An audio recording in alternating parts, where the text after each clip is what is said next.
최적의 산업 인프라, 편리한 교통 인프라, 대표 2차전지 클러스터, 미래형 신산업, 해안관광의 중심지, 살기 좋은 정주 환경, 미래를 여는 투자 중심지, 광양만권 경제 자유구역.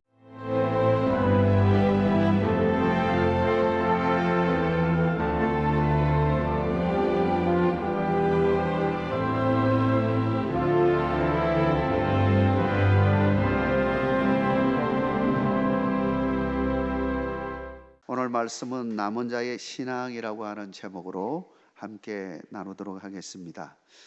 오늘 본문에 보면 구약 사상 중에 메시아 사상과 함께 양대 산맥을 이루는 남은 자의 사상에 대한 말씀이 기록이 되어 있습니다. 이 두 사상은 이스라엘에 있어서 핵심 사상을 이루는 아주 중요한 사상입니다. 이 둘 사상은 서로 각자 떨어져 있는 것이 아니고 동전의 양면에 있는 것 같이 서로 밀접한 관계를 가지고 있는 사상입니다. 즉 이스라엘 왕국이 망한다 할지라도 하나님은 남은 자를 두시고 궁극적으로는 그 남은 자를 통해서 구원의 역사가 일어나도록 하시겠다라고 하는 것입니다. 그리고 그 중심에는 예수 그리스도 구원자가 계심을 말씀하고 있는 것이죠. 그런 점에서 하나님의 심판 속에서 살아남은 남은 자의 역할이 얼마나 중요한지 모릅니다. 이 일은 결코 인간의 공로나 행위로서가 아니라 오직 하나님의 자비와 은총으로 이루어지는 것입니다. 오늘 이 자리에 오게 된 것도 하나님의 은혜임을 믿으시기 바랍니다.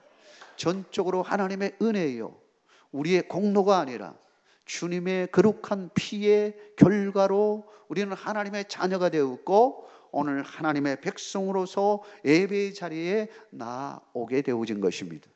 여러분들도 마찬가지로 이제 남은 자로서 마지막 때를 살아가면서 온전히 하나님 앞에 예배하는 여러분 되시기를 주의 이름으로 축원합니다.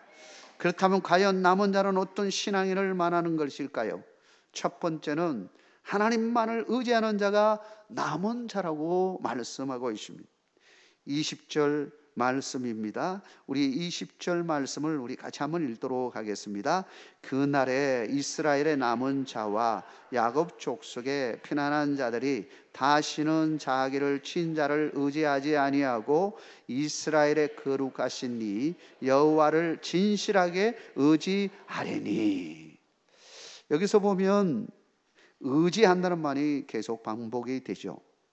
성경에서 말하는 남은 자는 하나님을 의지함으로 하나님의 심판에서 살아남은 자들을 말하는 것입니다. 노아 시대의 홍수 심판에서 살아남은 노아의 가족이 남은 자라고 말할 수 있습니다. 출애굽 과정에서 살아남은 이스라엘 백성들이 남은 자라고 말할 수 있습니다. 특별히 오늘 본문에서 언급하는 아수르에서 살아남은 이스라엘 백성들을 남은 자라고 말할 수 있습니다.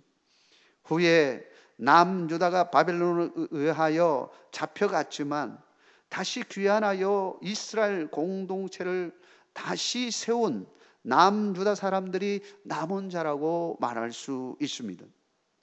이들이 끝까지 살아남을 수 있는 것은 전적으로 하나님의 언약의 말씀을 굳게 붙잡고 하나님을 신실하게 의지하였기 때문인 것입니다.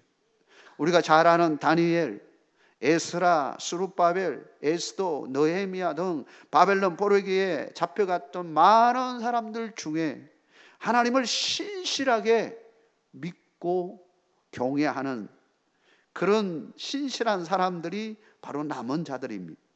특별히 다니엘은 철저한 하나님을 신뢰하는 사람이었습니다. 바벨론으로 잡혀갔지만 그는 그 속에서 놀라운 일을 경험하게 되어집니다.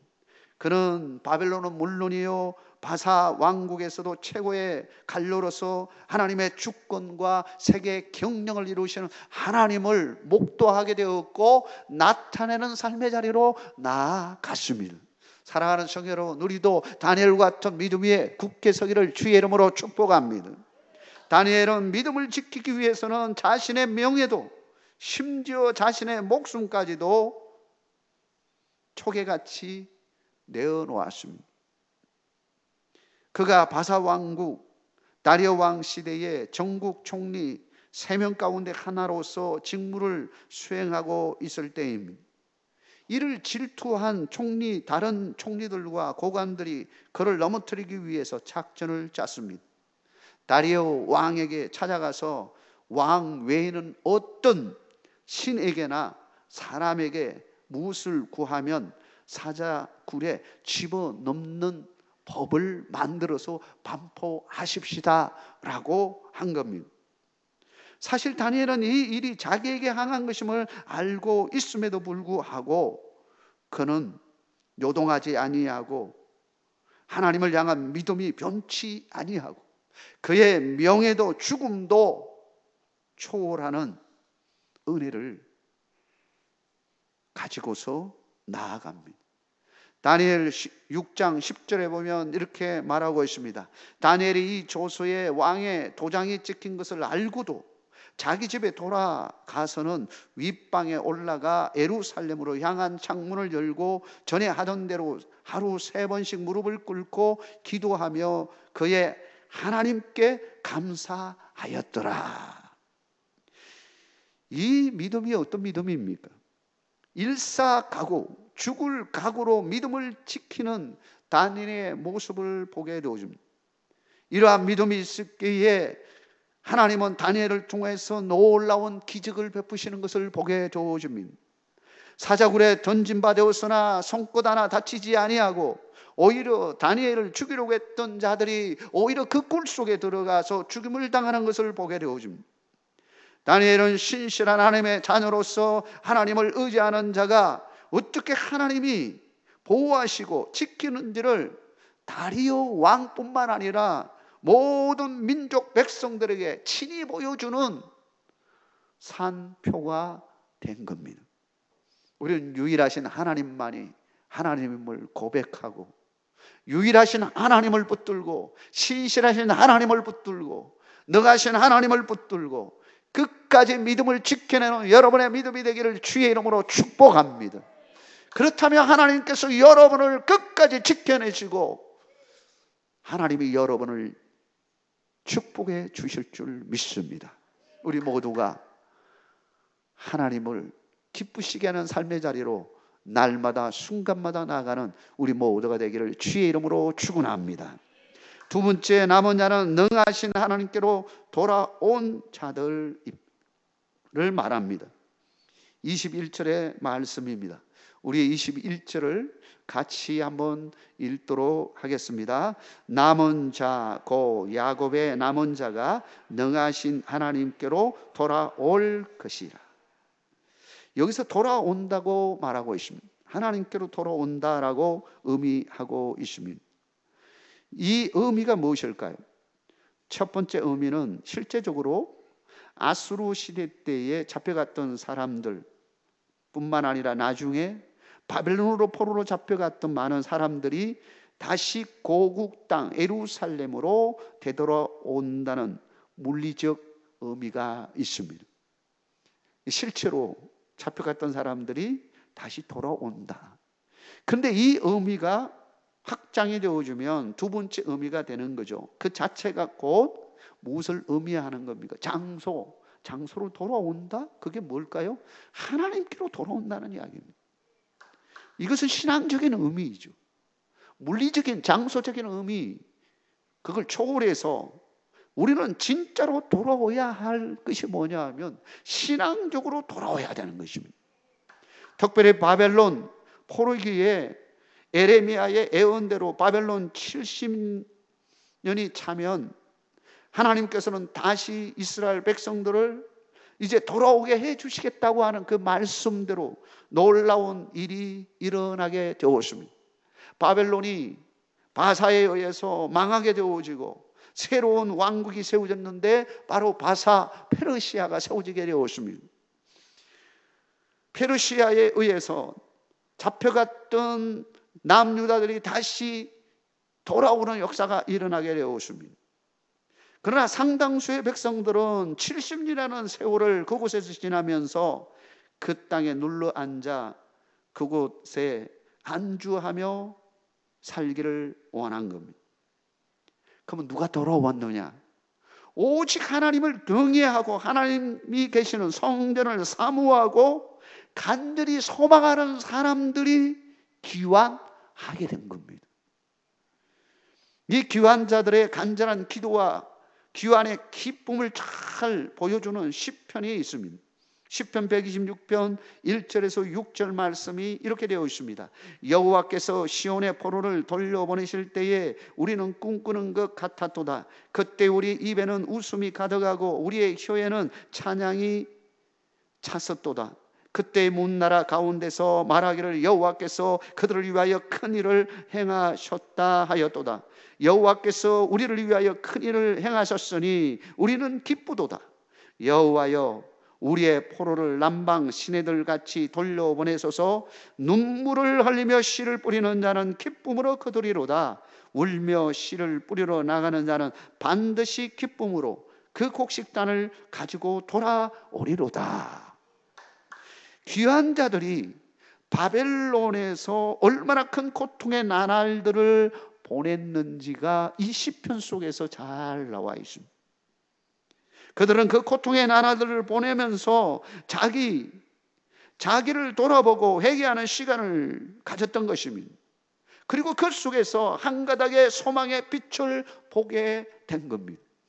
우리 하나님께서 반드시 약속하신 대로 70년이 차면 다시 돌아올 수 있게 하겠다고 하는 그 놀라운 하나님의 약속의 말씀을 붙들고 울며 하나님 앞에 기도한 겁니다. 여러분, 눈물을 흘려 본 사람만이 정말 값진 것이 뭔지 압니다. 아파 본 사람만이 아픔의 의미를 압니다. 고통을 당해 본 사람만이 고통의 의미를 아는 겁니다. 고통을 당하고 아픔을 당하고 눈물을 흘린 이 이스라엘 백성들이 돌아올 때의 그 감격이라고 하는 것은 이루 말할 수가 없는 것이죠. 하나님을 얼마나 기쁜 마음으로 찬양하는지 모릅니다. 우리가 예수 그리스도를 만나지 못했을 때, 우리가 죄 가운데 살아갔을 때, 정말 처절한 삶의 현장에서 온갖 경험들을 다 하다가 예수님을 만남으로 말미암아 진정한 자유를 얻게 되어집니다. 세상에서 느껴보지 못한 놀라운 하나님의 평강과 기쁨을 얻게 되어집니다. 만약에 세상 속에서 그런 것을 느끼고 살았다면 우리가 그 맛을 몰랐을 겁니다. 그러나 세상에서 느끼지 못한 놀랍고 정말 놀라운 하나님의 평강과 기쁨을 예수 그리스도를 믿음으로 말미암아 느끼게 되어질 때에 그 감격이라고 하는 것은 이루 말할 수가 없는 겁니다. 바로 이스라엘 백성들이 그 고통의 자리에 눈물로 하나님 앞에 기도하다가 하나님께서 정말 놀라운 방법으로 제국의 변동을 일으켜서 이스라엘 백성들을 다시 돌아오게 하는 그 놀라운 삶의 자리로 인도받게 되었던 것입니다. 그들은 처절의 삶의 자리에서 정말 많은 생각들을 하게 되었을 것입니다. 왜 우리가 이 땅에 와서 이러한 고통과 어려움을 겪어야 했는지 생각하게 되었을 것입니다. 그리고 회개함으로 우리는 다시 한번 하나님께로 돌아가야 되는 것. 이 꿈을 가지고 기다리며 하나님 앞에 부르셨던 것입니다. 사랑하는 성도 여러분, 우리도 마지막까지 남은 자로 살아가기 위해서는 우리의 신앙을 다시 한번 점검하고 언제나 하나님 안에 거하는 삶, 하나님께로 다시 돌아가는 삶으로 날마다 나가야 되는 것입니다. 여러분에게 그러한 은총이 함께하기를 주의 이름으로 축원합니다. 여러분, 하나님에게로 돌아오기를 주의 이름으로 축복합니다. 나의 욕망, 나의 욕심 다 내려놓고 하나님께로 돌아와야 그것이 살 길이요, 남은 대로서 살아가는 유일한 길인 것입니다. 이런 은혜와 축복이 여러분과 함께 하기를 주의 이름으로 축원합니다. 마지막으로 남은 자는 궁극적으로 구원을 받은 자들입니다.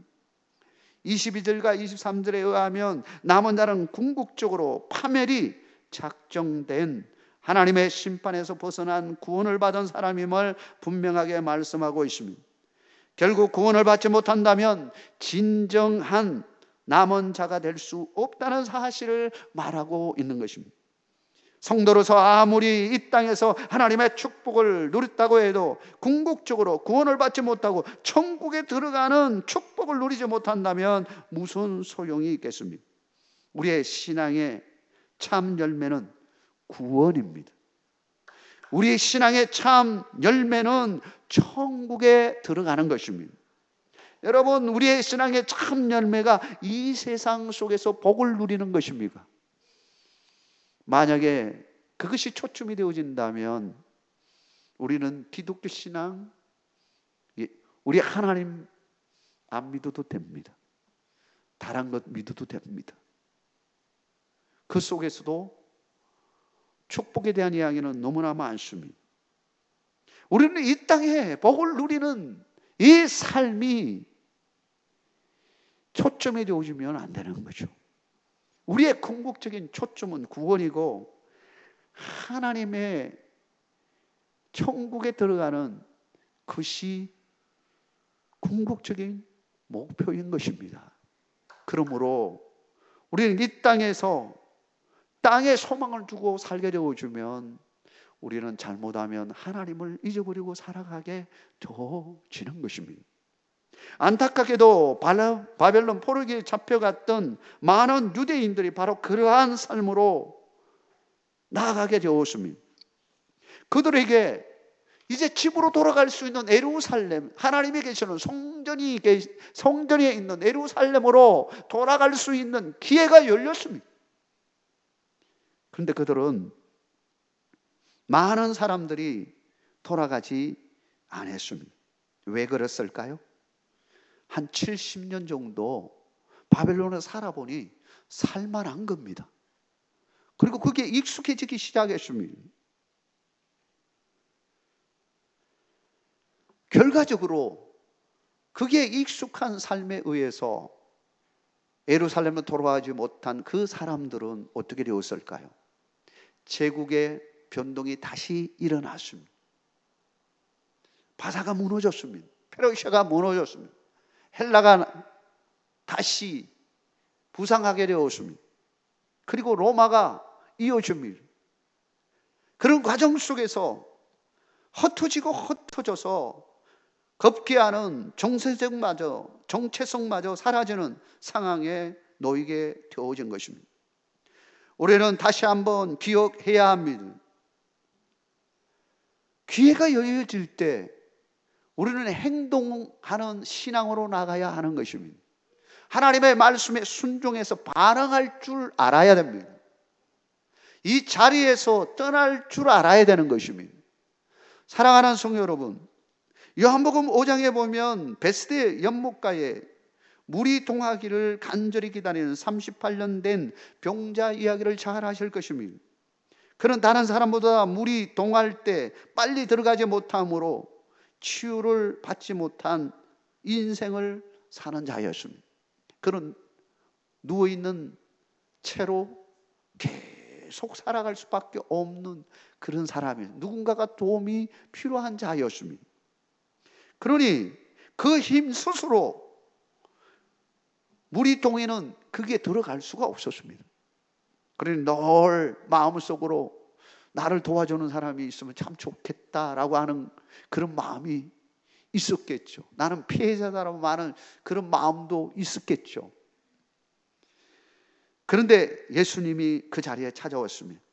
네가 낫고자 하느냐라고 말하자, 주여, 물이 움직일 때에 나를 못에 넣어주는 자가 없어 내가 가는 동안 다른 사람이 먼저 내려가나이다 라고 말합니다. 그런 다른 사람보다 먼저 물에 들어가야 자신이 병이 낫는다고 지금 믿고 있는 상태에서 말하는 겁니다. 그때 예수님께서 그에게 선포하죠.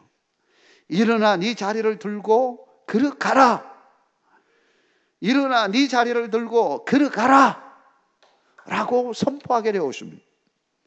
그러자 그가 어떻게 반응합니까? 그가 그 말씀을 들고 그대로 따라서 일어나 걸어가게 되었습니다. 그러자 놀라운 기적이 일어나게 된 것입니다.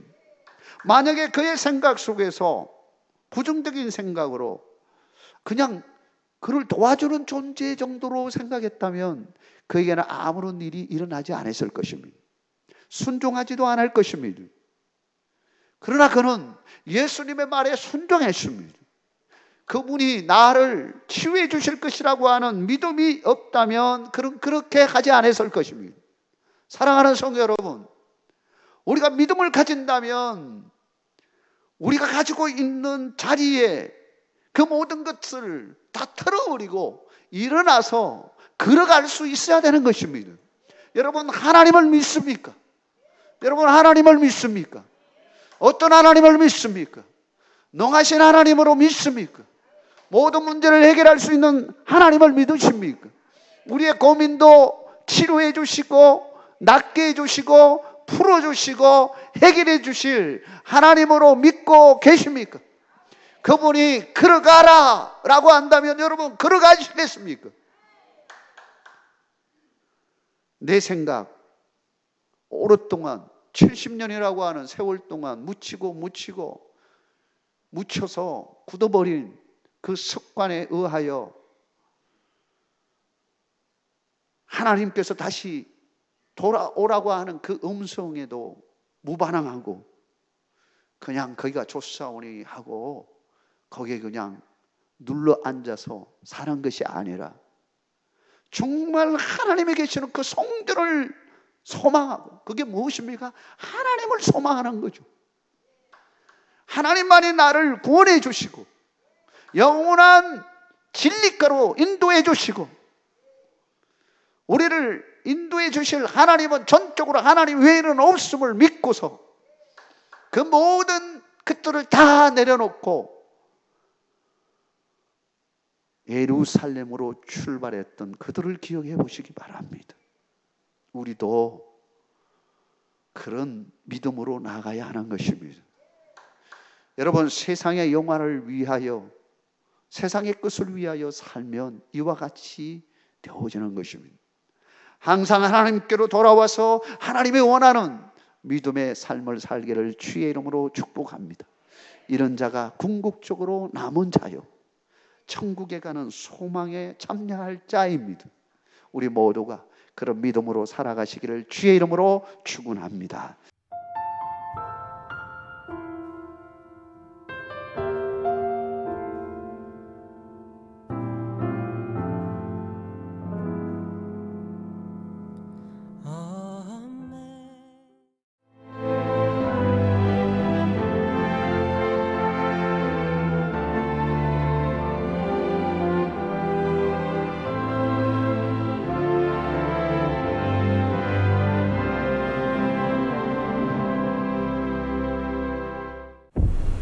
최적의 산업 인프라, 편리한 교통 인프라, 대표 2차전지 클러스터, 미래형 신산업, 해안관광의 중심지, 살기 좋은 정주 환경, 미래를 여는 투자 중심지, 광양만권 경제 자유구역.